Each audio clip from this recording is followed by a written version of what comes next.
My next guest has found a way to blend his passion for food, advocacy, law, and leadership. He's also the recipient of a One Jax Silver Medallion Humanitarian Award this year. Josh Martino, thanks so much for joining me. Hey there, thanks for having me. We're also joined by former state representative Reggie Fullwood, now president and CEO of Operation New Hope. Good, Welcome. good morning. Thanks for having me. Thank you for being here. We're also joined by CEO of One Jax, Elizabeth Andersen. Good morning. Good morning, Ann. So, Josh, you work both in the business world and the philanthropic community. How is the work of those two different things different? Or is there some sort of natural tension between them? Well, we were just talking about it in the waiting room. What we do, being in the hospitality business and the restaurant business, Bono's in particular, after 75 years in business, we're a part of the fabric of Jacksonville. And working there for the last almost 20 years has been easily the greatest gift I could have received as far as my introduction to Jacksonville, all the different boroughs that it represents. We have stores all over town. And so by visiting each store, by spending so much time from the west side on Lane Avenue to, Norwood Avenue to the beaches to everywhere in between Arlington and South Side and Phillips Highway, you name it, you learn so much about the culture of each one of these boroughs. You learn so much about what makes them tick, what they're proud of, the struggles they go through. And then inside of our stores, was the dynamic of our employees, our customers, what they're going through every day. So you really have to be kind of a human chameleon. And in order to be, effective in what we do, you have to read each person as they come to you. And that goes for everyone in our lives. So hundreds and hundreds of people every single day, each store we serve in Jacksonville. And like I said, it's a gift to be able to do that. And so by virtue of seeing all of these beautiful things, the good, the bad, the ugly, you learn what needs to get done to fix a lot of problems, what the challenges are, and it really makes you want to dig in and you know give whatever talent or time you have to making it better. And you've given your time and talent to a number of boards and groups. You have been on the board of the zoo, um, Feeding Northeast Florida, the Taylor Leadership Institute, the Tiger Academy Charter School, and Operation New Hope. So I want to ask you about how you got involved with Operation New Hope and whether you had any sort of personal connection to the criminal legal justice system other than being an attorney, when I don't Yeah. think you're a practice criminal law. No, no, no. So I did go to law school in New York, and while I was there, Barry Scheck and Peter Neufeld had started the Innocence Project. Of the Innocence Project, Had yeah. started the Innocence Project, and it was something it applied to at the time. Our school was the pioneer for the program. And so, lucky enough, I got into the program. I was given 6 cases from around the country, and they were already in progress. And pretty much every day after school, I would go work on these cases. And you talk to district attorneys, you talk to witnesses, you talk to lawyers, you talk to, everyone. You actually talk to your clients, and you would advocate for them. You would dig into their cases. And I was fortunate enough, there was a gentleman by the name of Bill Barnett in New Mexico that during my time on his case, he was released after 17 years of being falsely imprisoned. Wow. It'll change your life. I mean, to get to understand and have these conversations about what freedom means, and after being, falsely convicted, and it's heartbreaking. So that was my introduction into criminal justice reform that stuck with me really forever. I met Kevin Gay, the former founder and CEO of Operation New Hope in Leadership Jax 2015, and we became immediate friends. And talked a lot of shop and talked a lot of Jacksonville. And eventually, he asked me to join the board, which I'm serving on. And now Reggie is the CEO. We've become fast friends, and I enjoy the work so much. And Operation New Hope is similar in nature to its desire to work on criminal justice reform and advocacy for those who are coming out, Yeah. and give them the best chance to succeed. And it's all about second chances. So it's really been an honor to work there. Reggie, I want to ask you about the mission of Operation New Hope. I mean, Josh is talking about his introduction being through people who were wrongfully convicted or serving time who were innocent. your organization isn't focused on innocence or guilt. You're focused on people who are returning from prison and trying to reenter their lives. Certainly. So our main focus is the reentry part, helping people reacclimate back to society. But a lot of what we do is also policy work, and supporting good policy that changes the system. And so I think that connection with Josh said about the Innocence Project is a lot of our folks, whether they're innocent or guilty, there are some policy changes that need to happen in DC and Tallahassee that can absolutely change people's lives and make the system better, make it more rehabilitative versus just punitive and just people should go in, which people should come out in better shape than they went in, and oftentimes the system is broken and people they come out worse than when they went in. Yeah, I mean, I don't think anybody is looking at the current prison system as effective in rehabilitating Right. people. Um, but what kind of challenges do your clients face? You know, everything from housing to transportation to getting a job to being just marginalized. As you can imagine, when you get out, you're already in a hole. There's fines and fees that actually build up while you're sitting in a prison and you're not able to pay. There's court fees. There's other fees. Uh, Normally, your license is suspended because you didn't pay child support or court fees. So you're getting out in this hole, and we're trying to help people dig out of the hole. Everything from helping them get their driver's license back active to giving them a place to live. We kind of follow a housing first model. We want to get you stabilized in housing first, and then we can work on everything else: job training, job placement. Poverty is the core issue. So if we can get you a decent job, we can get you some skills through vocational training, and then you can start to rebuild. And oftentimes it's a very long process, and we need great employers like Bonos and others, the Bonos and the Miller Electrics of the world, who are giving our ViStar, even folks who are giving our clients a chance, an opportunity at a second chance. That is, and that's really, we always tell people our secret sauce is really the fact that we care and we have this passion for helping people, and that's what makes people like Josh the ideal board members, because not only has he been an employment partner, but he's been a board member. He's a philanthropist, and his connections. I think every organization he serves on, he has a passion for, like the charter schools, like the great schools, like Tiger Academy, which I'm familiar with, and Feeding Northeast Florida. Those are all entities or organizations where he has a passion and he gives, and so we love Josh, and he's actually transitioning off of our board soon, and everybody's like, no, we got to figure out a way to trick him into staying. But he's just phenomenal. He and his family, not only does he come from a great family, then he married into a great family. He and his wife and all their family members are just amazing people. Which is a huge restaurant family, we should say. I mean, it's a well-known name, and you've kind of taken over. But talk about the family dynamic, because there's a ton of restaurants in this town that are connected to that family name. There are, if you want the greatest introduction to Jacksonville you can have, the Adib family is the Chamber of Commerce family for Jacksonville. It really is. I mean, the Beaches Diner with Uncle Barry, String Sports Brewery with Uncle Scotty, and then, Big Joe Adib. Their family dates back, to the Sea Turtle and the Green Turtle, which were the fine dining restaurants in Jacksonville, Mhm. transitioned into Bono's and a number of other ventures all around Jacksonville, but really all around the country. Their dedication to hospitality and food service for generations after generations, it's the best intro into meeting every single person in this town. Is the quickest way to someone's heart is through their stomach. But no one does hospitality better than the Deep family. Elizabeth Anderson, I want to ask you, I mean, what stood out to you most about Josh's nomination for this humanitarian award?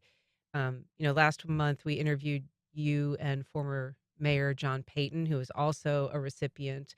Um, and we're going to be talking to more of the honorees as we go forward. But what about Josh is unique? Sure. We had the biggest pool we've had maybe ever in our humanitarian awards candidates this year. So we're really grateful to the community for stepping up. And you have some that are well known big names that everybody knows how much they've given to the city. And then you have others that work humbly and quietly behind the scenes to give of their time and talent and treasure. And Josh was one of those. And it was clear in the conversations we had during the selection process that people in various places in the community had been touched by the work that Josh is doing, even if people didn't know his name very well. And so that is, I think, one of the most impactful and beautiful things is you don't have to be a well-known name to give. You don't have to be a well-known name to care about other people. And even though I think in lots of circles Josh's name is very well known, my hope with these awards is that folks, regardless of how you can show up in your community, are willing to do that, not because of fame and fortune, but because you care. Yeah. Josh, so one of the things that Bono's does, I mean, Reggie mentioned it a little bit, is, does offer people second chances in hiring. How do you talk to people about that opportunity? How do you communicate, why you're doing it and what value it brings to your organization? I mean, we often say with Operation New Hope and at Bono's, I mean, no one should be judged by their, worst decision or one bad moment. And the difference between me and so many of our employees who have, a past or people who have been incarcerated, I mean, sometimes it's just because you haven't been caught for whatever reason. We've all made mistakes and just, sometimes through circumstances, some people have a harsher path to get back to level. So we just try and level the playing field. We've always believed in banning the box. Explain what that is for people who don't know. It's really just disregarding whether someone has, you know, uh, you know, has been in jail, let's say, And the box being on a on an application on where an you have to application. say whether you've been convicted of a crime. Right. And I've always, look, we believe in second, third, fourth chances. We've had employees come and go probably 10 times Right. at different Bonos. There's always opportunities for them to move on and come back. There's been times I say, "Hey, Josh, you need to fire that guy." They give second and third chances, so he has just such a big heart. It's amazing. We really do, and honestly, it's what they give back to us. But if you think about somebody like Reggie was describing, right? Somebody who is just coming out, they have no transportation, they have no place to live. They need a job so desperately, and that job, what that provides them with, is a safe haven to go every day, a second family that will nurture them and take care of them, wrap their arms around them. It gives you purpose, right? Mhm. There's something you're doing every day. You're around people. It really is a beautiful environment to get your legs under you and start again. I mean, sometimes it's a requirement of somebody's release, right? Like they're required to hold a job. Absolutely. And Yes. so, I just happen to think those people will work harder. Those people will take their job more seriously. It means that much more to them. And what we can give them is all of those other things and wrap our arms around them. And hopefully that part, at least, I wish we could do more with transportation. I wish we could do more with housing, but we can give them a soft landing when it comes to an employment opportunity and putting money in their pocket. Reggie, I wonder if you're comfortable at all talking about your own journey. I mean, you were a rising star in the political world. You were the youngest city council member Mhm. ever elected. You were a state representative. You didn't do any time in prison, but you did brush with the criminal justice Yes. system. Yes. Um, Yeah, and it's one of the testimonies when I'm talking to our clients. And it was funny when I was applying for this job as president, I said, "Look, I have a testimony, and I'm passionate about this work. It's personal for me, and my story is one.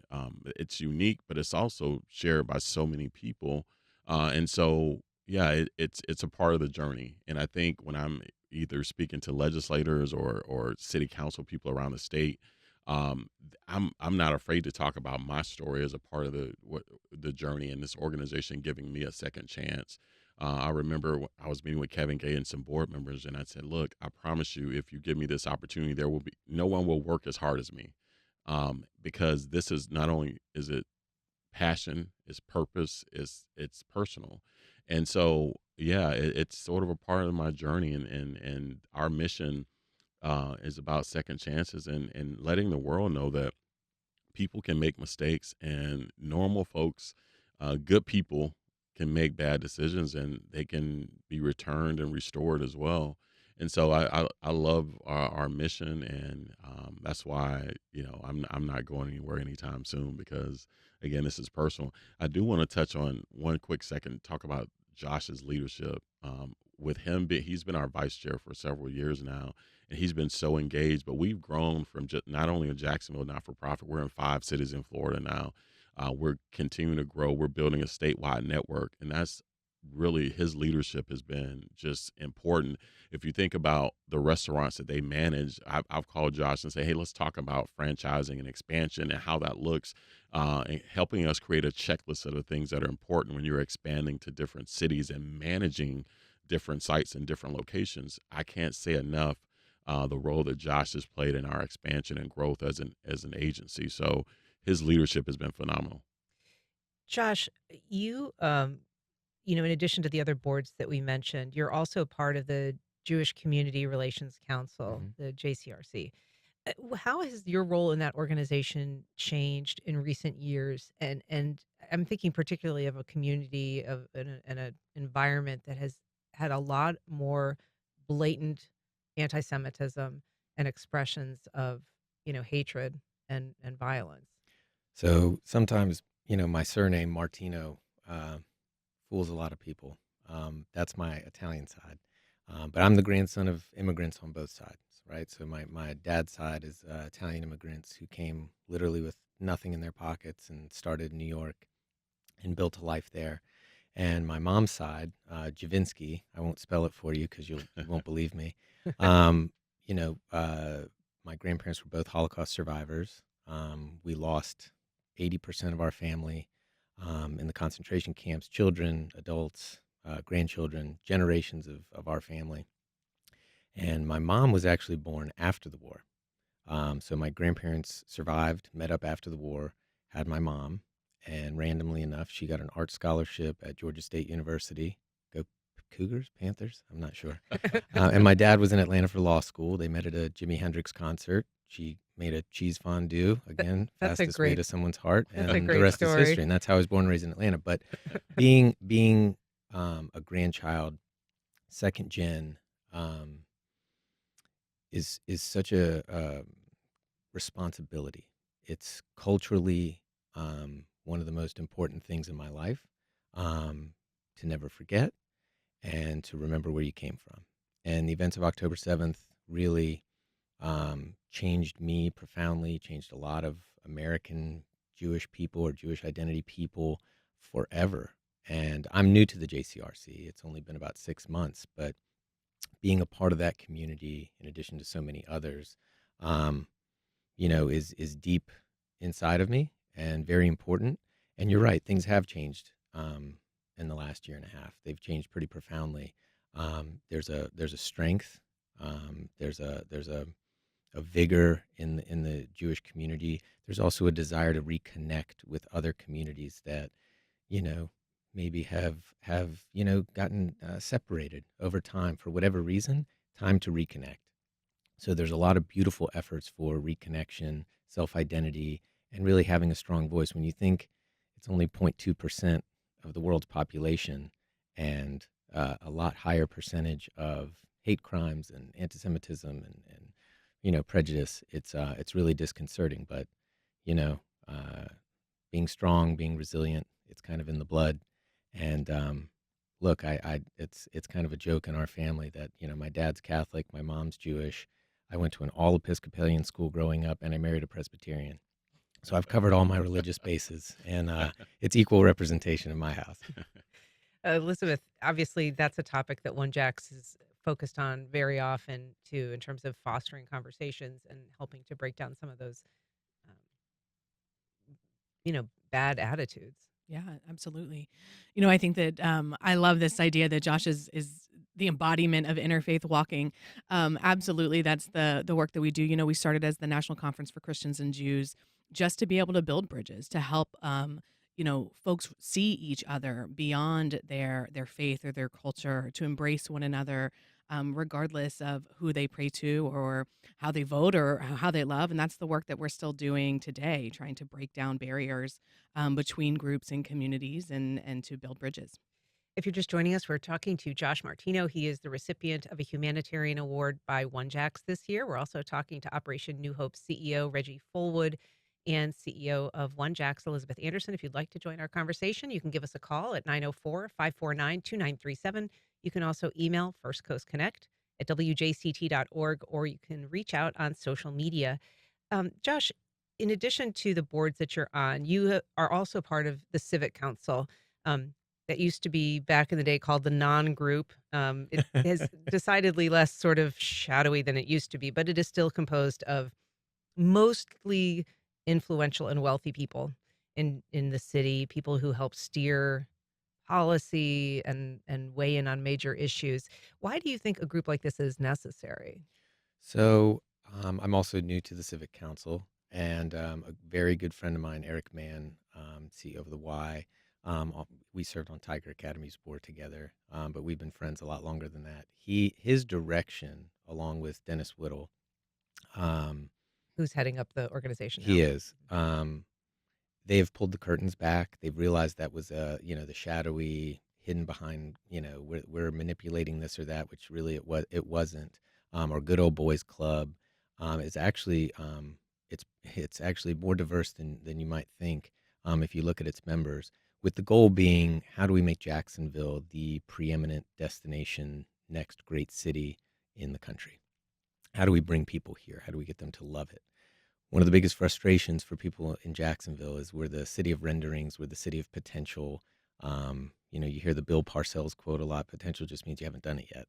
Um, I happen to think that, with everything that's going on with this award, and my name even being close to this award, I feel like the embodiment of what can be in Jacksonville. I actually love that it's the city of potential. I think someone like me who's not born here, who can come in and be so warmly received by many of these people on Civic Council, so many of the people that, if you go down that list of names, have shown me kindness, have given me advice, have mentored me, have opened doors for me, given me opportunities.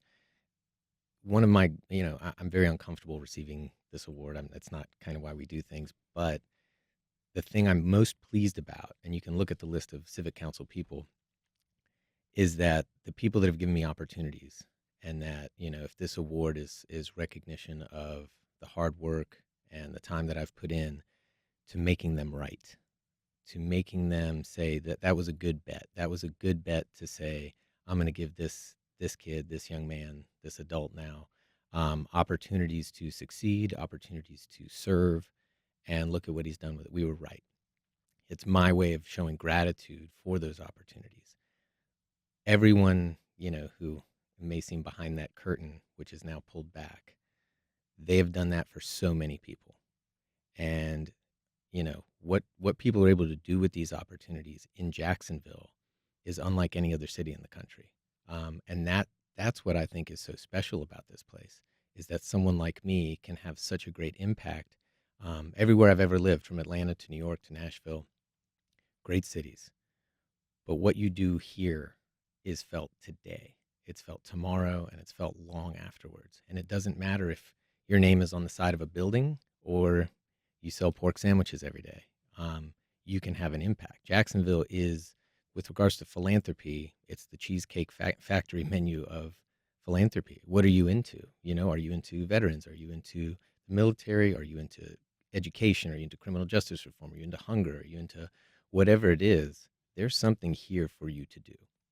I want to ask both you and Elizabeth a question about sort of the perils of philanthropy. I mean, there is one criticism in Jacksonville that a lot of sort of the responsibility of things ends up in the philanthropic community as opposed to, perhaps being a service that the city provides and pays for.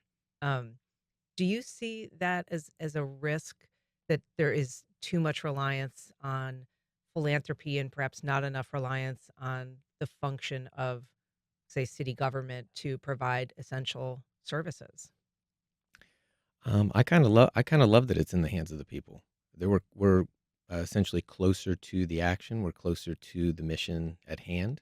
Um, most of my, you know, how I serve and where I serve is personal to me, right? Feeding Northeast Florida with hunger, criminal justice reform with Operation New Hope, Tiger Academy, UNFJU with education. It's like I a find your own adventure of It philanthropy. really is. It really is. And I think city leaders, while they try and do the very best they can, they're trying to get reelected. They have other constraints on them that may, affect how influential they can be. We certainly rely on them for funding. We rely on them to have a larger voice in the city, and many do an excellent job. But if you really want to get down to the nitty gritty and you want to get your hands dirty, I would say leaving it to the citizens of Jacksonville to do it is great.